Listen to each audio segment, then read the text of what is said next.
Hello everyone, welcome back to my channel. It's Shanvi Diaries Official.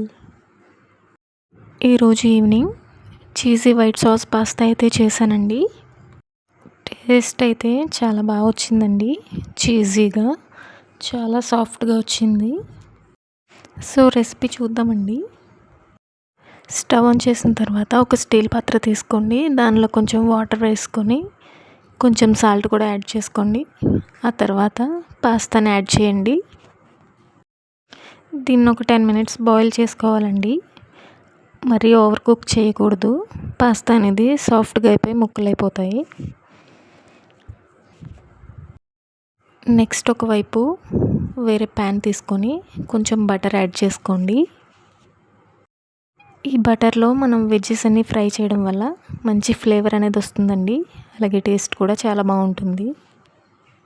So చూస్తున్నారు కదండి, ఇక్కడైతే నేను కొంచెం స్వీట్ కార్న్, అలాగే ఆనియన్స్, క్యారెట్, గ్రీన్ చిల్లీస్ తీసుకున్నానండి. వెజిటబుల్స్ ఇంకా మీకు నచ్చితే మష్రూమ్స్ తీసుకోవచ్చు, బ్రాకలీ, అలాగే ఇంకా మీకు నచ్చిన వెజ్జీస్ అన్నీ తీసుకోవచ్చండి. అది మీ ఆప్షను. సో నేను ఇంకా ఇవే తీసుకున్నాను అనమాట. ఇవన్నీ వేసుకుని ఒకసారి బాగా కలుపుకోవాలండి.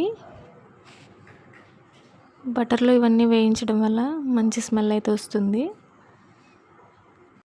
ఇక్కడ మీరు బటర్కి బదులుగా ఆయిల్ అయినా తీసుకోవచ్చు, లేదంటే గీ అయినా తీసుకోవచ్చండి. ఆ ఫ్లేవర్ అయినా చాలా బాగుంటుంది పాస్తాకి. అలాగే నేను దీంట్లో స్వీట్ కార్న్ వేసాను కదండి, అవి ఒక 5 మినిట్స్ అయితే బాయిల్ చేసి తీసుకున్నాను. డైరెక్ట్గా పచ్చివి వేయలేదు.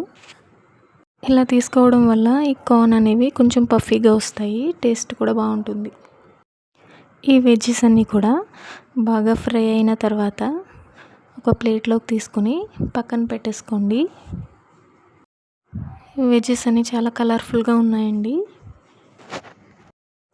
సో నెక్స్ట్ మనం ఇదే ప్యాన్లో కొంచెం బటర్ యాడ్ చేసుకోండి. బటర్ ఎక్కువ యూస్ చేయడం వల్ల ఈ పాస్తాకి అయితే మంచి క్రీమీ టెక్స్చర్ అనేది వస్తుందండి. ఫ్లేవర్ కూడా చాలా బాగా వస్తుంది. నెక్స్ట్ బటర్ మెల్ట్ అయిన తర్వాత దానిలో కొంచెం మైదా పిండిని తీసుకోండి.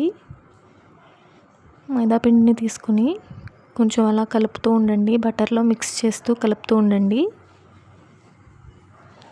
అలా కొంచెం కొంచెంగా పిండిని యాడ్ చేసుకుంటూ కలుపుకుంటూ ఉండండి. కలుపుకున్న తర్వాత దానిలో కొంచెం పాలు వేసుకోండి.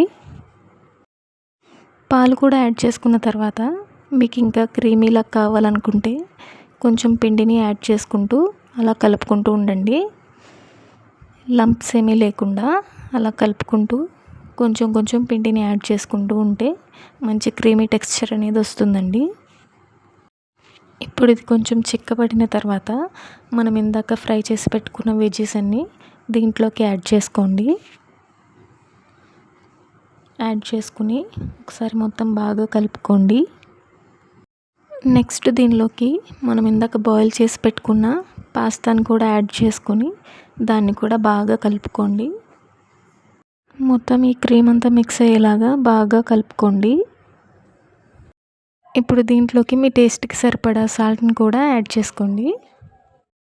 ఇలా సాల్ట్ యాడ్ చేసుకున్న తర్వాత మొత్తం అంతా బాగా కలుపుకోండి.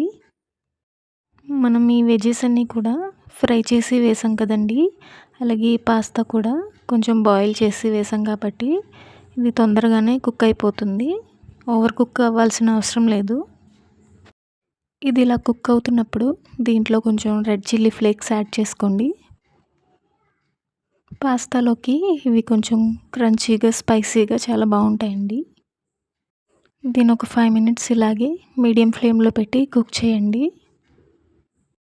ఒక 5 మినిట్స్లో ఇది బాగా కుక్ అయ్యి మంచి క్రీమీగా వస్తుందండి. ఇలా వచ్చాక దీంట్లోకి ఒక స్లైస్ చీజ్ని అయితే వేసుకోండి. ఎక్కువసార్లు స్పూన్తో కలపడం వల్ల పాస్తా అనేవి ముక్కలైపోతాయండి. నేను అందుకే కొంచెం స్లోగా కలుపుతున్నాను. ఈ చీజ్ అనేది బాగా మెల్ట్ అయ్యి మంచి క్రీమీగా వస్తుందండి. మన ఛానల్ ఎవరైనా ఫస్ట్ టైం చూస్తున్నట్లయితే సబ్స్క్రైబ్ చేసుకోండి. అలాగే వీడియోస్ అన్నీ కూడా చూసి లైక్ చేసి షేర్ చేయండి. అలాగే మీ ఫీడ్బ్యాక్ని కామెంట్లో పెట్టండి.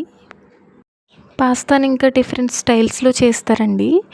మనం బయట తినే కంటే ఇంట్లో ఇలా ఈజీగా హెల్తీగా చేసుకుంటే చాలా టేస్టీగా ఉంటుంది. వైట్ సాస్ పాస్తా అంటే మీలో ఎంతమందికి ఇష్టమో కామెంట్లో చెప్పండి. మేమైతే చాలా అకేషనల్గా తింటామండి. ఇది బాయిల్ అవుతున్నప్పుడు మంచి స్మెల్ అయితే వస్తుందండి.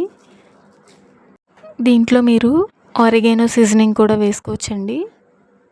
రెడ్ చిల్లీ ఫ్లేక్స్ అలాగే ఆరిగానో సీజనింగ్ వేయడం వల్ల మంచి టేస్ట్ వస్తుందండి. ఇదైతే కొంచెం బాయిల్ అయిందండి. బాగా కలుపుకుందాం. చూడండి, క్రీమీ టెక్స్చర్ అయితే కనపడుతుంది. ఇక్కడ క్రీమీ కొంచెం చిక్కగా వచ్చిందని కొంచెం వాటర్ యాడ్ చేసుకున్నానండి. ఇది కొంచెం సాఫ్ట్గా అయ్యేంత వరకు ఒక 5 మినిట్స్ మూత పెట్టేసుకొని మీడియం ఫ్లేమ్లో పెట్టుకొని కుక్ చేద్దామండి. ఒక 5 మినిట్స్ తర్వాత మంచి క్రీమీ పాస్తా అయితే రెడీ అయిందండి. దీనంతటినీ కూడా ఒకసారి బాగా మిక్స్ చేసుకొని స్టవ్ ఆఫ్ చేసుకుందాం. దీన్ని ఇప్పుడు వేరే బౌల్లోకి సపరేట్ చేసుకుందామండి. దీన్ని ఇప్పుడు కొంచెం కొత్తిమీర అలాగే రెడ్ చిల్లీ ఫ్లేక్స్తో గార్నిష్ చేసుకుందామండి.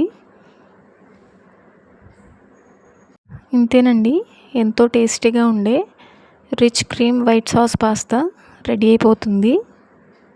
వేడి వేడిగా సర్వ్ చేసుకుని తింటే చాలా టేస్టీగా ఉంటుందండి. వీడియో నచ్చినట్లయితే లైక్ చేసి షేర్ చేయండి. ఇలాంటి మరికొన్ని రెసిపీస్తో మళ్ళీ మీ ముందుంటాను. Thanks for watching.